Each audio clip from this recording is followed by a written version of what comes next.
주주총회 시즌에 준비하시면 도움이 될 만한 내용들을 진행하도록 하겠습니다. 주총에서 결정해야 될 중요한 사안 중에 하나가 임원보수겠죠. 그렇죠. 중요하죠. 예. 그래서 이거는 이제 상법적으로도 되게 중요하고, 세법에서도 중요하겠죠. 그러니까 상법은 항상 절차에 대한 규율입니다. 상법은 절차에 대한 규정. 그렇죠. 네. 회사법이죠.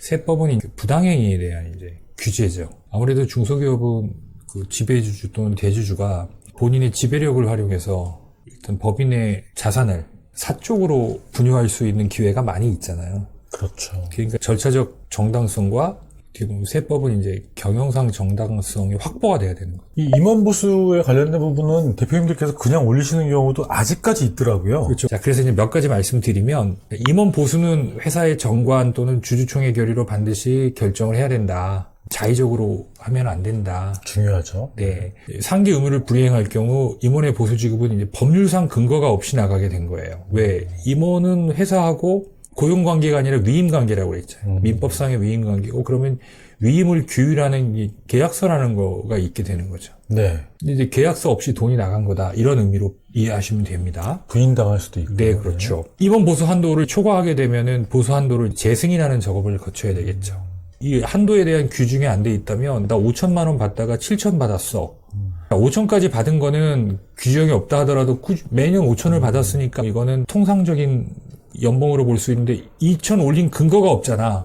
그럼 이거 자체가 뭐가 돼요? 한도 초과해서 받은 게 돼버리는. 부당행위가 된다는. 그러면 급여로 받아간 게 아니고 이익을 처분한 배당이 될 가능성이 있겠죠. 예를 들어서 우리 회사의 임원은 총 임원 보수 한도가 10억이야. 또는 직급별로 한도를 정할 수도 있겠죠.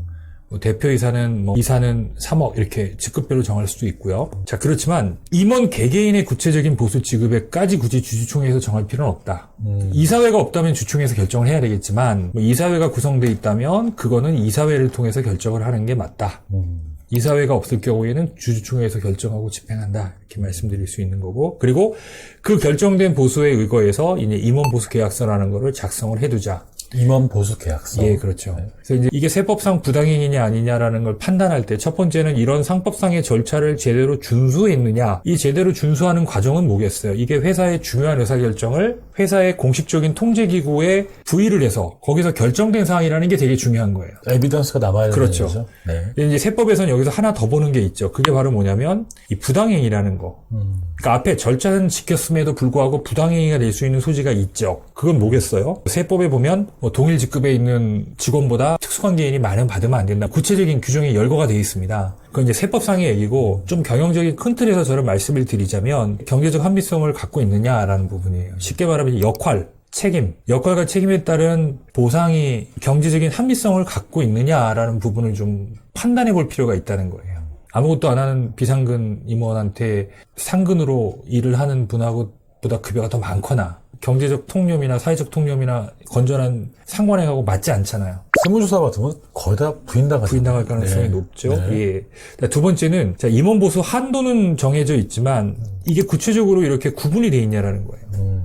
기본 연봉 얼마에 성과에 따른 가급 형태의 연봉이 플러스가 돼 있냐. 그리고 경영 성과에 따른 별도의 인센티브 제도가 돼 있냐. 재작년에 2억, 작년에 3억을 받았대. 왜 받았습니까? 물어보면 매출이 올라서, 이익이 올라서. 본인의 그거는 이제 그냥 말이잖아요. 감이죠, 감. 그렇죠. 네. 예. 근데 이제 이런 것들은 국세청 입장에서는 초과된 부분 1억만큼을 이거 부당행위로 난 볼 거야라고 해도 사실은 할 말이 없을 수 있다는 거예요.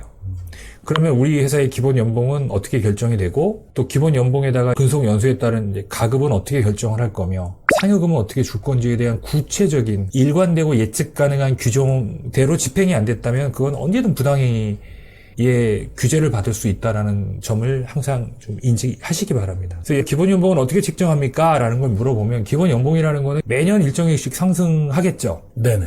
예를 들어서 이제 기본급을 연차별로 호봉 개념으로 운영하는 것도 하나의 아이디어가 될 수 있고요. 그 다음에 성과 연봉 같은 경우는 이런 거죠. 연초 결정한 경영 목표들이 있을 거 아닙니까? 이런 정량적인 목표도 있고 정성적인 평가도 들어갈 수 있겠죠. 얼마만큼 달성했냐에 따라서 성과 가급과 성과급 지급 규모를 결정한다. 예를 들어드리면 내가 달성한 거 대비 200%를 달성해서 내 연봉의 200%를 주기로 한 거예요. 연봉이 1억이라 그러면 2억을 주는 거잖아요. 네네. 근데 2억 중에서 연말에 1억은 인센티브로 주고 1억은 그 다음에 기본 연봉에 성과 가급으로 줄 수 있잖아요. 이런 것들이 규정과 제도로서 구비가 돼 있고, 내가 이런 성과를 내면 이 정도에 받을 수 있게 예측 가능해야 된다는 게 중요한 거예요. 있는 대로 집행이 되고 운용이 돼서 누구나 예측 가능할 수 있어야만 규정으로서의 필요 조건과 충분 조건을 갖출 수 있다. 이렇게 설명드릴 수 있을 것 같습니다. 그 다음에 이제 성과라는 거는 일단 측정이 돼야 되잖아요. 측정이 되려면 이제 기준이 있어야 되는 거죠. 지표가 있어야 되고요. 그렇죠? 네. 예. 지표를 만들어야지. 측정을 하고 거기에 따른 달성도에 따라서 이제 보상을 해줄 수 있는 구조 아니겠습니까? 그래서 중소기업에서 이런 걸 왜 정하느냐. 우리 회사는 쌓인 이익 갖고 투자할 돈도 없어. 또는 운용도 힘들어. 이런 경우는 제가 말씀드린 사안이 굉장히 사족처럼 들리고 아직까지는 우리 기업하고 요원한 게 들릴 수 있지만 계속적인 성장이 기대되거나 실제 성장을 해서 외감 기업이 되고 중견기업이 되고 나아가서 상장이나 IPO까지 준비한다. 이런 로드맵이 있는 기업이라면 지금 이런 작업들을 해놔야 된다는 거죠. 상장이 안 된다 하더라도 필요한 것 같은데요? 네. 그렇죠. 왜냐하면 이 이익은 주주 거예요. 네. 이 이익의 상당액을 주주가 아닌 임원에게 나눠주겠다는 거잖아요. 근데 이 임원이라는 대상이 실제 주주와 소유와 경영이 분리돼 있다면 주주가 임원한테 막대한 이익을 경영의 대가로 줄 리가 없잖아요. 기여를 할 만큼 줄 수밖에 없잖아요. 근데 대부분 가족법인은 이 주주가 곧 임원이니까 사실 경영에 대한 대가로 주기보다는 세금적인 동기에 의해서 임원에게 급여로 이익을 분여할 가능성이 상당히 높지 않겠어요? 급여로 인정받기 위해서도 그렇죠. 필요한 거죠. 예. 그래서 제가 늘 말씀드리지만 재벌 회장님한테 1,000억의 인센티브가 나갔어요. 네. 재벌 회장님이 1,000억의 배당을 받았어요. 개인한테는 어느 게 더 유리할까요? 별로 도찐개찐 큰 차이가 없을 수 있습니다. 회사는 다르죠. 예. 네. 회사는 어떻게 유리할까요? 급여가 유리하죠. 급여가 당연히 유리합니다. 그래서 임원 연봉 책정의 그 합리성을 확보하는 게 목적이고요. 그 다음에 객관성이 담보된 정량적인 지표로 KPI를 구성해라. 누구든 인정할 수 없는 기준을 갖고 급여를 책정하면 객관성이 담보가 결여됐다고 봐야 되겠죠. 그 다음에 실질 세율 도출을 통한 임원 보수를 최적화하자. 이게 무슨 얘기냐면 급여 올리면 소득세 늘지 않냐. 막연히 이거에 대한 부담감이 있어요. 자, 그렇지만 급여가 올라가면 그만큼 법인세는 줄어드는 효과가 있죠. 이건 세금 측면만 말씀드린 겁니다. 그리고 급여가 올라가면 퇴직금도 늘어나서 퇴직 소득이 급여 소득보다는 세율이 낮다라는 건 다 알잖아요. 그러니까 이 효과를 고려한다면 실질적인 세율은 생각보다 그렇게 높지 않다.